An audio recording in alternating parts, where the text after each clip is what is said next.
इसी स्टूडियो गुड़गांव।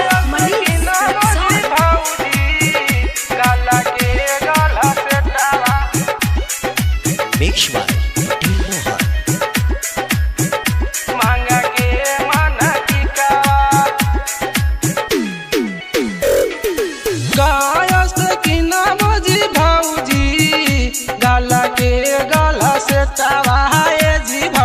गाला के गाला से टावा गाया से कि नवजी भौजी गाला के गाला से टावा है जी भौजी गाला के गाला से टावा मांगे लगे कि नवजी भौजी मांगे लगे कि नवजी भौजी मांगा के मन टिकावा है जी भौजी मांगा के मन टिकावा मांगा के मन टिकावा मांगा के मन टिकावा मांगा के मन टिकावा नवादस ले देव भौजी लाली रे लहंगा है जी भौजी लाली रे लहंगा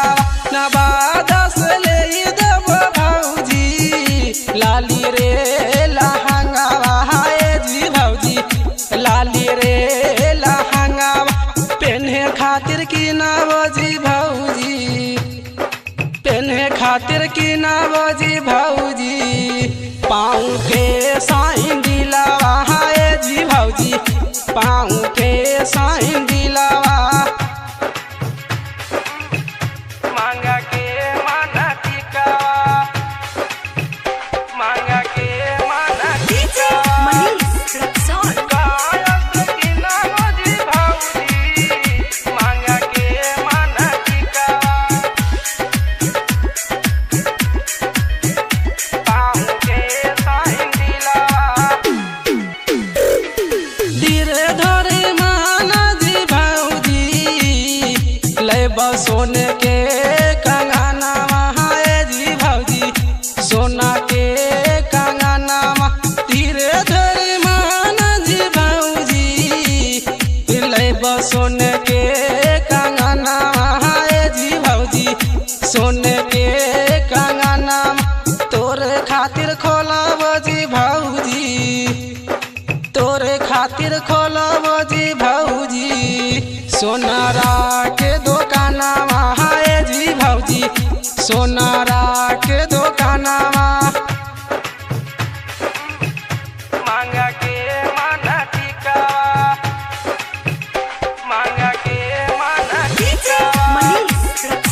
गायक की नवजी भौजी मांगा के मन टिकावा मांगा के मन टिकावा कुंदन नागेंद्र के भौजी मानेला कहना है जी भौजी मानेला कहना कुंदन नागेंद्र के भौजी मानेला कहना है जी भौजी मानेला कहना किशोर घूमै तो जी भौजी किशोर घूमै तो जी भौजी पटना चिड़ी खाना है जी भौजी पटना चिड़ी खाना